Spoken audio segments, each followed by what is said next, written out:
Crowley, somewhere west of Amersham, hurtled toward the night, snatched a tape at random, and tried to wrestle it out of its brittle plastic box while staying on the road. Glare of a headlight proclaimed it to be Vivaldi's Four Seasons. Soothing music, that's what he needed. He rammed it into the Blaupunk. Why now? Why me? He muttered, as the familiar strains of Queen washed over him. And suddenly, Freddie Mercury was speaking to him. Because you earned it, Crowley. Crowley blessed under his breath. Using electronics as a means of communication had been his idea. Below had, for once, taken it up, and, as usual, got it dead wrong. He'd hoped that they'd be persuaded to subscribe to Cellnet, but instead they cut out into just whatever that he happened to be listening to at the time, and twisted it. Crowley gulped. "Thank you very much, my lord," he said. "We have great faith in you, Crowley." "Thank you, Lord. This is important, Crowley." I know. "This is the big one, Crowley." "Leave it to me, Lord."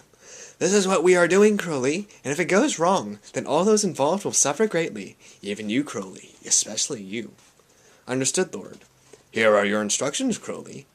And suddenly he knew. He hated that. They could just as easily have told him. They didn't have to suddenly drop chilling knowledge straight into his brain. He had to drive to a certain hospital. "I'll be there in 5 minutes, Lord. No problem." "Good. I see a silhouette of a man. Scaramouche, Scaramouche. Will you do the fandango?" I don't sing Queen. You've gotten that across. Crowley thumped the wheel. Everything had been going so well. He'd had it under his thumb these few centuries. That's how it goes. You think you're on top of the world, and suddenly they spring Armageddon on you. The Great War, the last battle.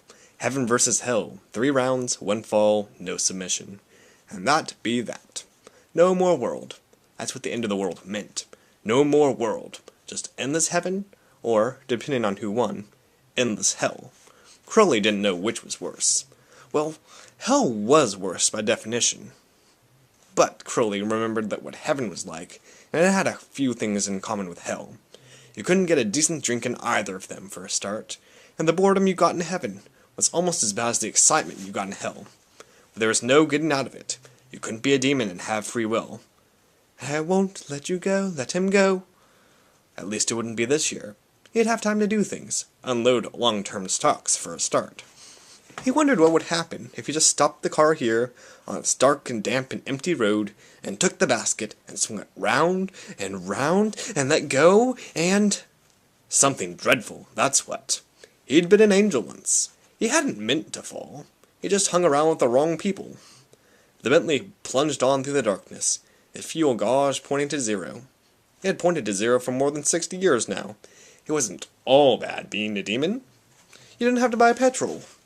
For one thing, the only time Crowley had bought petrol was once in 1967, to get the free James Bond bullet in the hole in the windshield transfers, which he rather fancied at the time.